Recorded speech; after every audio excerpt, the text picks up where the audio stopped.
Welcome. Thanks so much for joining us. Today's video presentation is a celebration.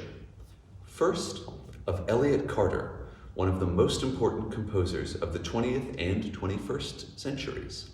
Second, it's a celebration of Carter's Sonata for cello and piano, in which he found his musical voice for the first time at age 40. And third, it's a celebration of Elliott Carter's piano, which ended up in the San Francisco Bay Area a few years ago, and which we were lucky enough to use for the recording you are going to hear today. Elliott Carter was born in New York City in 1908, and he died also in New York City in 2012. I'll let you do the math there for a second. Carter's first published composition dates from 1937, and he continued to compose actively until his death. This yields a productive career of 75 years of music. For context, Claude Debussy, was still composing actively when Carter was a boy. All told, Elliott Carter's life spanned 19 US presidents, beginning in the waning days of Teddy Roosevelt's presidency and ending in Obama's first term. When he passed away in November 2012, Carter's beloved 1931 Steinway A3 piano ended up with his clarinetist friend, Virgil Blackwell. In 2019, Virgil sold this instrument to Christopher Reese, a master piano technician in the Bay Area and a friend of mine. After a complete restoration, which we'll hear about momentarily, Christopher sold Elliott Carter's piano to my friend, Debbie Carton. And this is where our story begins.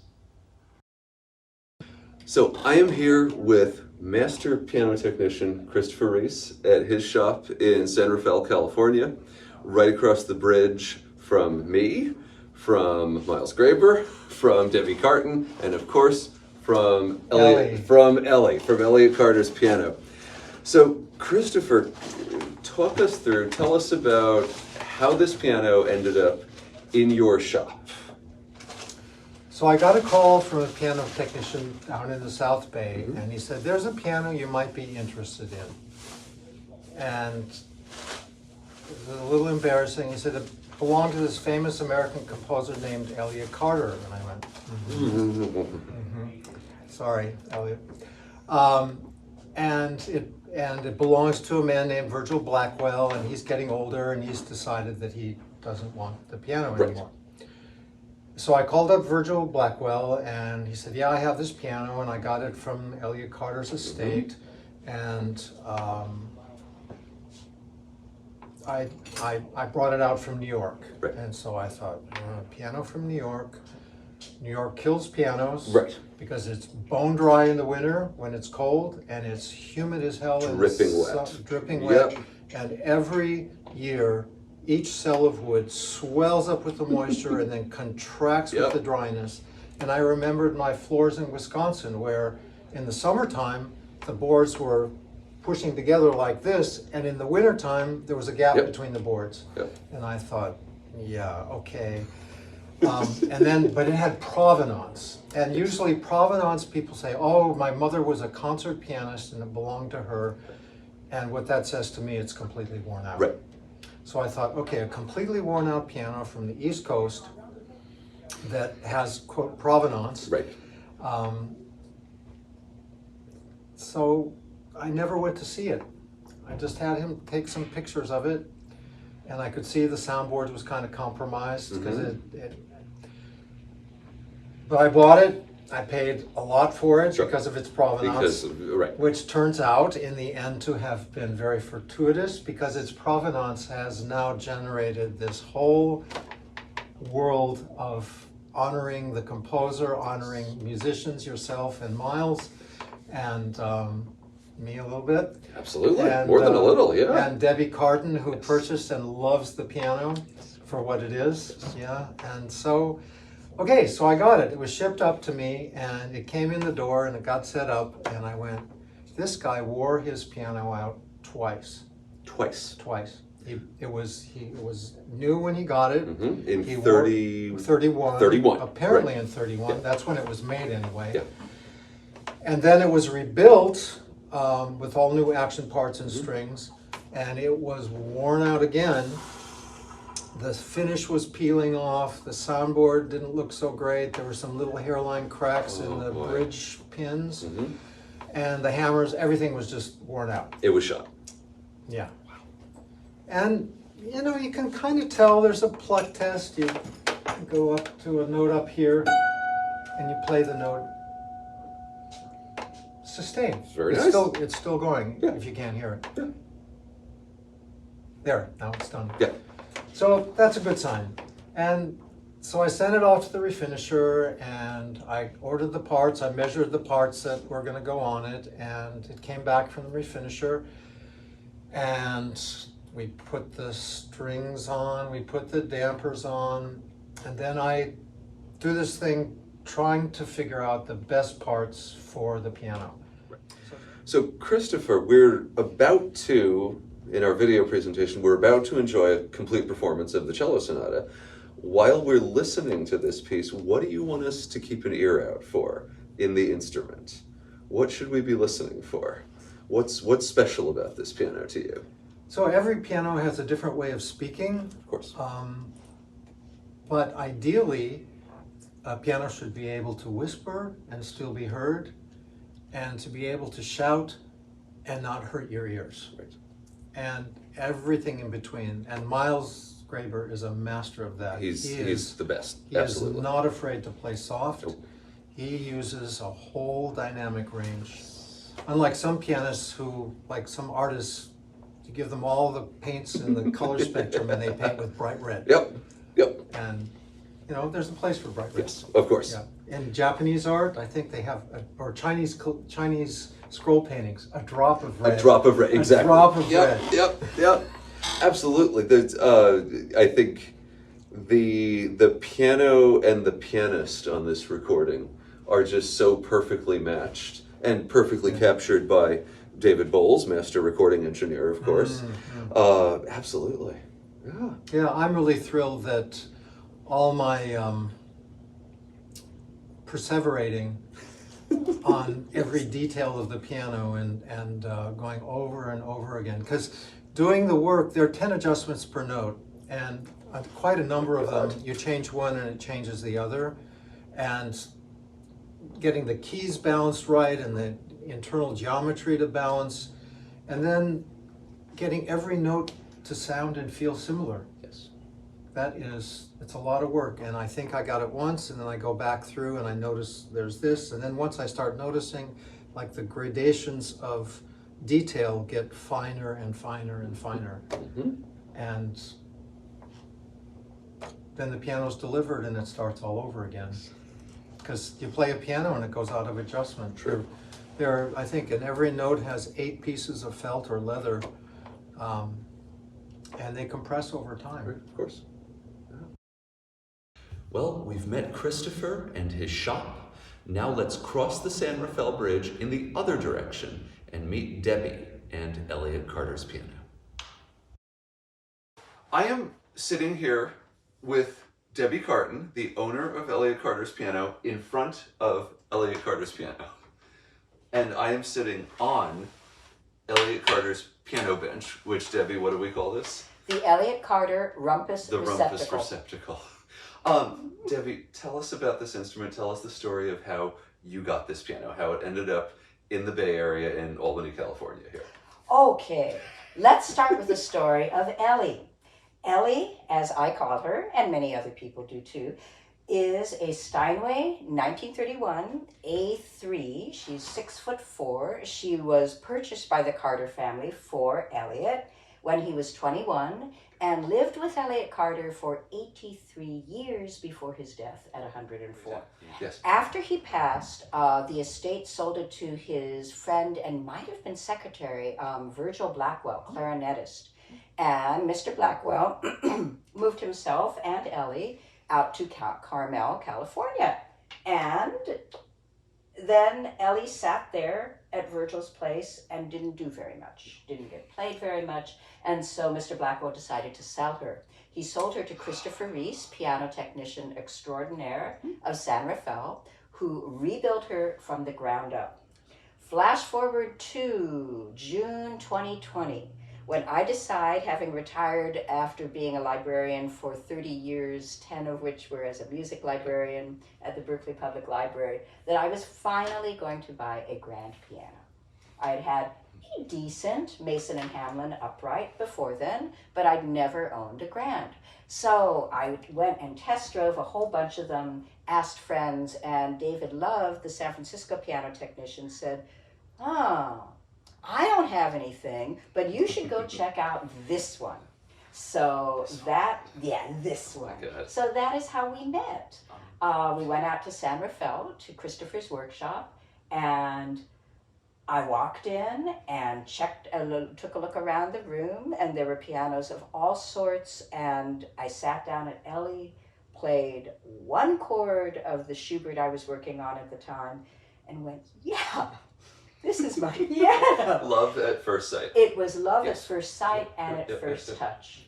And somewhere I have, and will send to you, a video of the moment when I realized, yes, I was going to buy this piano. I'm standing on the front porch, and I started jumping up and down and dancing around like a little kid, wearing my apron, going, I can do it! Yeah. I could buy this! Yeah. And I did. And did you know this was Elliott Carter's piano? I did. When you met her, yes, you knew this was Carter's piano? Yes. Yeah. Unbelievable. Yeah. Unbelievable. And of course, being a music librarian, I did know who Right. Elliott Carter was, so that was nice. Yeah. My somewhat shameful confession is I don't play any Elliott Carter. Because it's hard as hell. Because it's really Hard hard. as hell, yeah. I do have 2 pieces for solo piano in yonder file cabinet, and anyone who comes over and wants to play Carter on Carter's piano is welcome to do so. Yep. But that someone is not me. No, that's okay. Anyway, my favorite line about Ellie is from Carter to Carton in 3. Oh, Lord. Yep. So, Debbie, that actually gets to my next question for you, that I think everyone watching this video is going to ask. Tell us about this piano from the pianist's perspective. Oh. My teacher, Jean Stark, whose photo is above the Elliott Carter rumpus receptacle in that corner, had told me many years ago, when I was bringing up 2 children and working 3 jobs and trying to save money for college, you know, your playing would be so much better if you would get a really good instrument. I said, college tuition! I can't do that now. But here's the thing. She was right. When I brought this piano into my world and started playing on it, I realized that suddenly there were trills I could do. There were fingerings I could manage. There were other things that challenged me all my life as a pianist that were now suddenly available to me. Yeah. Yeah, so Jean, you were right, as you almost always were.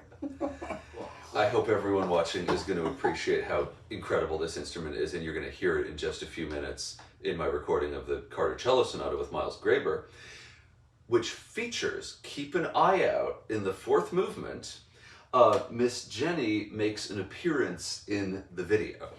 And we had the option to edit her out. Kevin, the videographer, said, oh, it's no problem to, you know, just edit the cat out. Absolutely not. The cat must stay in this video. So you are forgiven for not knowing Jenny's full name, but I will say it now. Her full name is Miss Jenny Linsky, and she is named after a character in The Fire Cat by Esther Averill. Amazing. Sorry, librarian. Amazing. I love it. I've inadvertently kind of set up the next thing that I think everyone watching is going to wonder about. Well, we have this tiny little living room space here, and we produced a fully professional, video and audio recording in here. Debbie, tell us about squeezing everybody in here back in December for that. It was creative. Yes. I think that's a good way to put Lord, it. Yes, it was really creative, and I loved that all of us came to it with that open-mindedness of, oh yeah, we could move that. Mm-hmm. We could move this. Okay, this doesn't work here. Where else can it go? Yeah. And it was that open-mindedness and creativity that characterized both the concert and the recording session. Is that like, this is a problem? Well, what if we? It was very interesting. You know, this is a home. This is not set up as a recording studio. Right. So David Bowles, our audio engineer, you know, a multi-Grammy nominated world-class tonmeister of the highest order. He had to do things like editing out the garbage truck when it drove by. It was at the end of the scherzo, the end of the second movement, and the stupid garbage truck just trundled up Jackson Street here.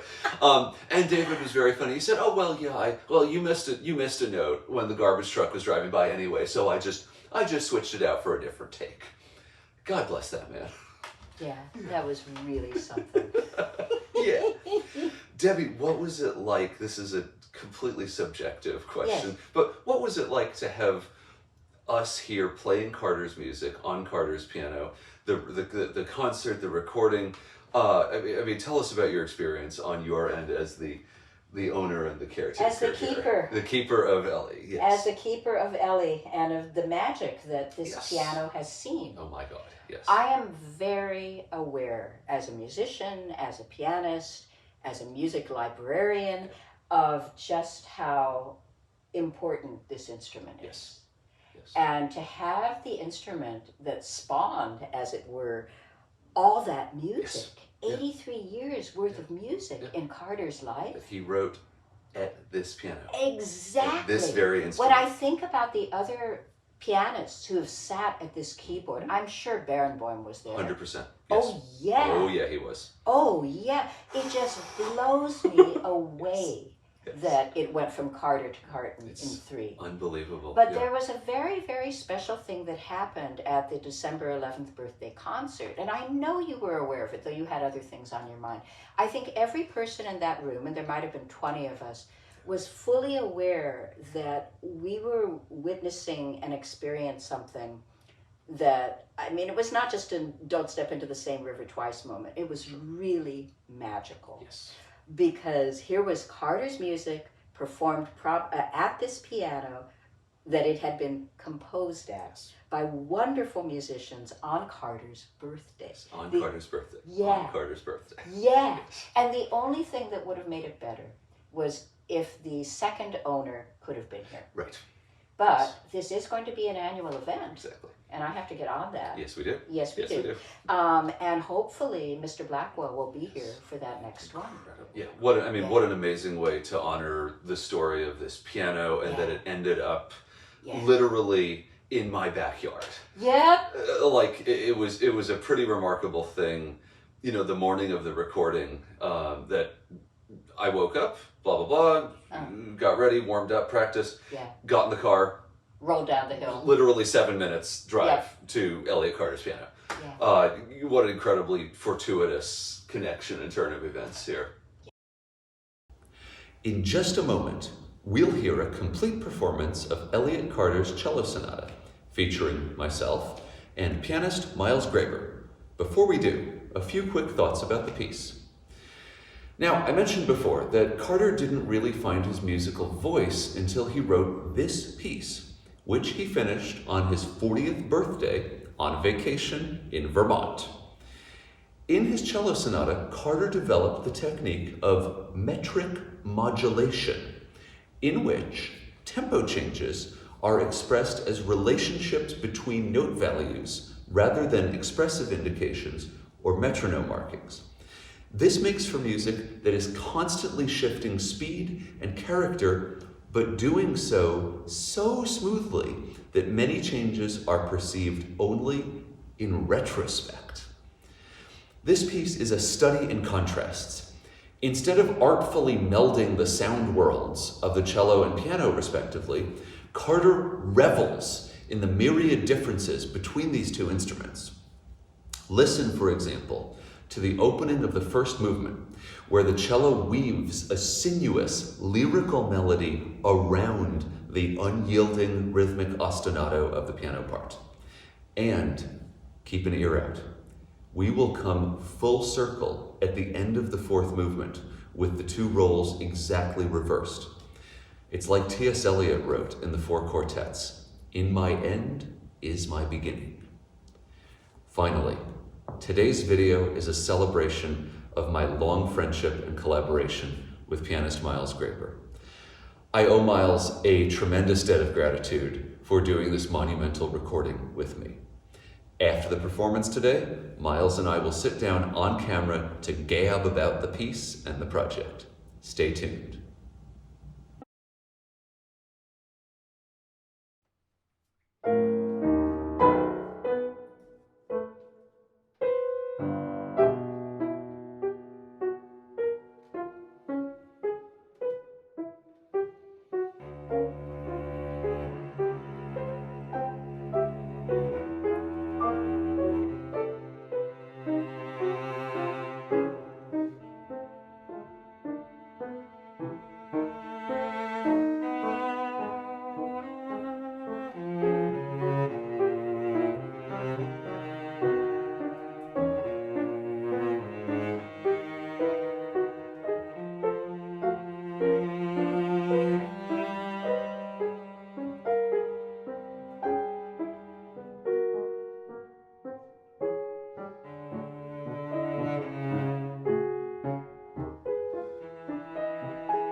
Well, after all of that, we've heard about the story of Elliott Carter and his piano and how it ended up at our friend Debbie's house. We finally get the man himself, Miles Graber, in his... I thought you meant Elliott Carter. Here at the Graber rehearsal studio. Yeah. And I thought it would be really fun for everybody, for us and for everybody listening, to just sit down and talk about this piece for a little bit, right? Mm-hmm. So I think the first thing that people want to know about Elliott Carter is, what is it? This piece is so hard, right? It's just monumentally difficult. Very difficult, yeah. What is it like to play? Well, for one thing, you do have to, you can't sight read it. And I mean, that's a little facetious, but actually the fact is that not only can't you sight read it, but you can't really get it the first half dozen times you look at it. Right. Even after you take care of all the wrong notes that you're playing and get and the rhythms and stuff, it's still, every time you do it, it's still hard. Yeah. And it was hard when we did it. On this recording? Yeah. Oh my God. I mean, yes. It was very hard, and even though I feel like we really kind of knew the piece by that time. Oh my God, yeah. But in a way that may be a piece that you never really get to absolutely know. But I think that it just takes repeated exposure, because I recall my own thoughts were that when I first started to look at this piece, which I think was before with you. This was before me, yeah. That my initial impression was, what the hell? Mm-hmm. You know, I couldn't figure out what's going on. It seems sort of like random notes. Yeah. And it seemed like that for a while, but then when you listen to it and you get into it, it becomes less and less random and more like there really is a plan. Oh yeah. And then that's I think that's the idea of what it's like to play the Carter, is just a case of long exposure. Long game. And repeated, the long game. Absolutely, Exactly yeah. right. And you can actually get some of these ideas by playing it very slow. Yes. Even, you can actually do these things at a very reduced tempo, and you get to hear how everything fits together. Yep. And then later on you pick it up. Yep. But yeah, that's what it's like to learn, I guess, not so much to play it, but to learn it. To learn it. Oh God. It's really interesting, Miles. Every time we do the Carter Sonata, we need fewer rehearsals on it. Did you notice? Yes. Like the first time we did it, I think we had like 6 or 8 something rehearsals. Oh yeah, and sometimes there'd be a rehearsal or two on just one of the On movements. one movement, yeah. To your point about, playing things under tempo.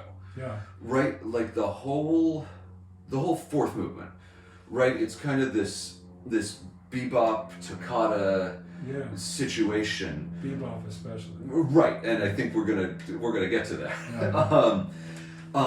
But I think we spent so much time in that thing, just taking it at half tempo, 3/4 tempo, And fitting it together. just figuring out how it fits together. Yeah.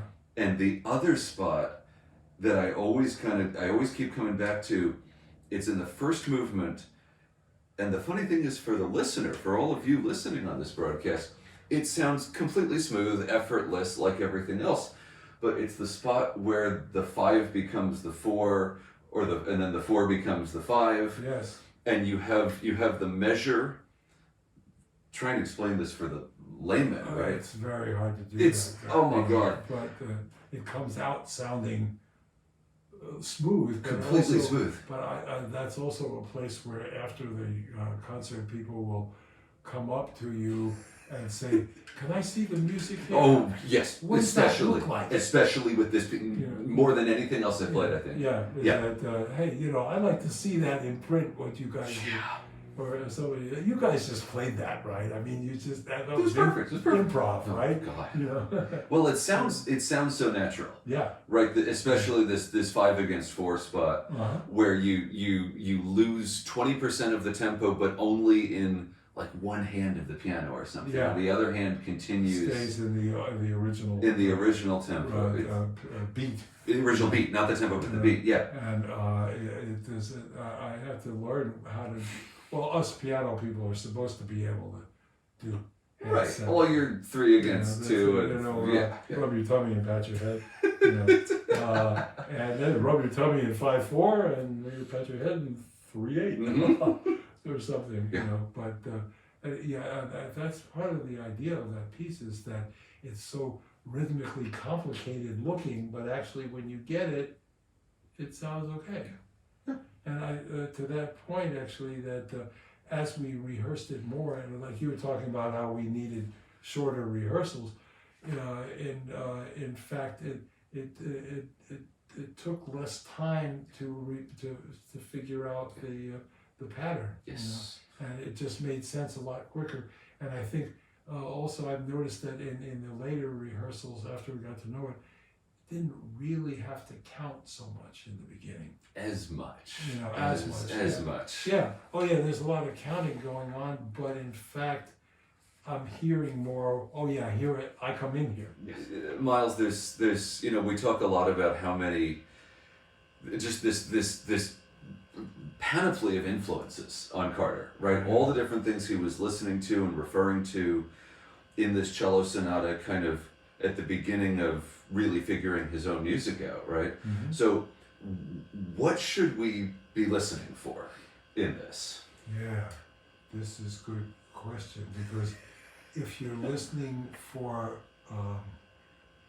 recognizable harmonic stuff, you're gonna be lost. Almost nothing. Occasionally you come up against something that begins to be, I don't want to say begins to be melodic, because I think a lot of it is melodic. Yeah. You begin to recognize the tunes or where it's going. But, right.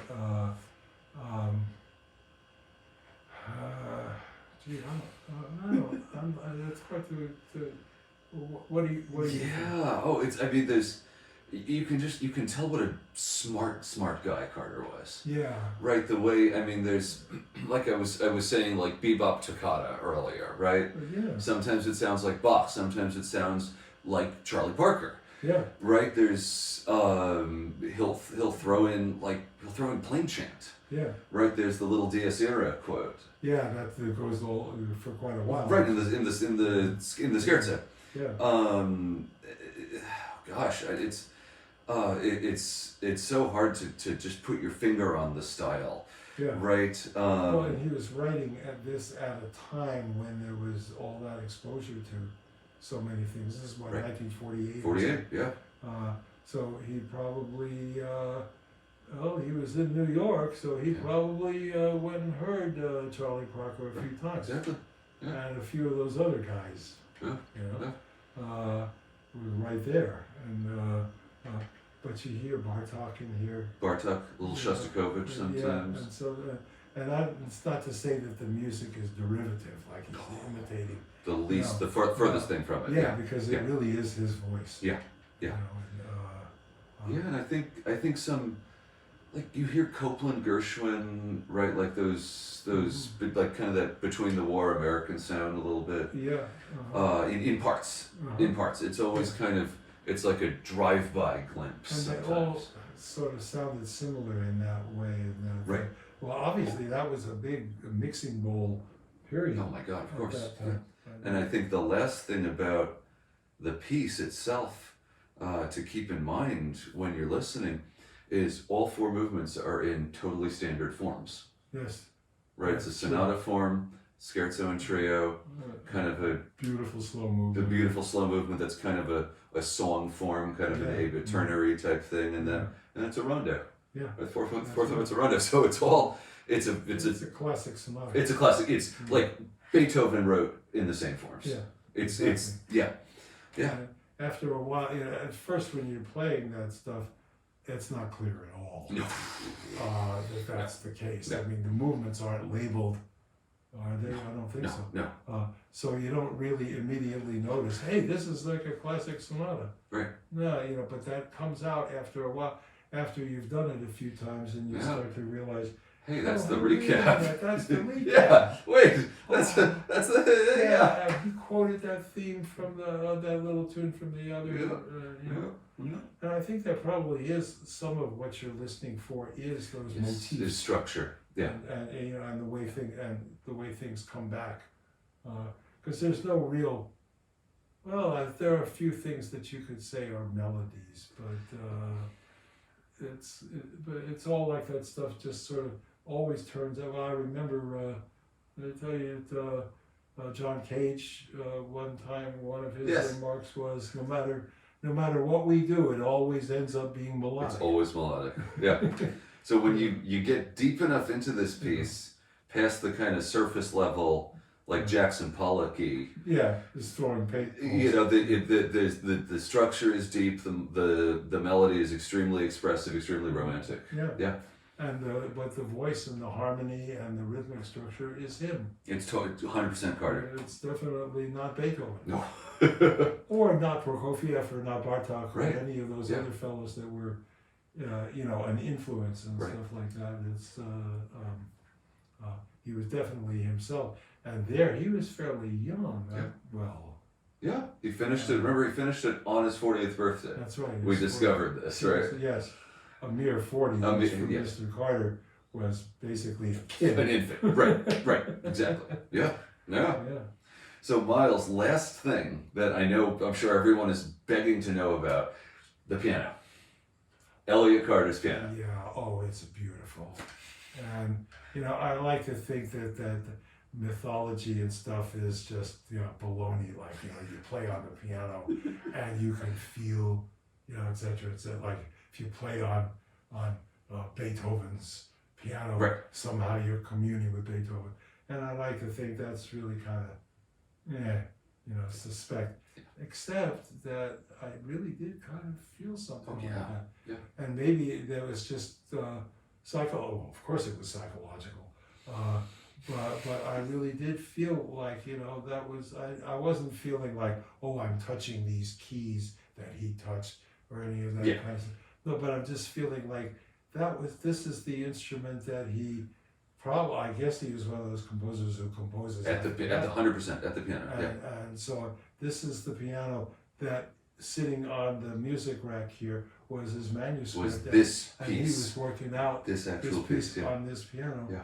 And I don't know, it sort of spoke to me in that way. Yeah. And that's not too touchy-feely. No, you know, no. I mean, that actually, I did feel there was Yeah. something of a, because I do feel like the pianos and, well, instruments in general Yeah. do have souls, and Of course.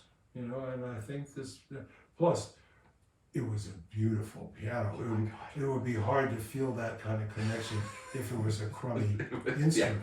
Yeah. But it was definitely not a crummy instrument. It was Yeah. gorgeous. Yeah. And you play, and Miles, you Yeah. played it so beautifully. I Yeah, mean, thank you, yeah.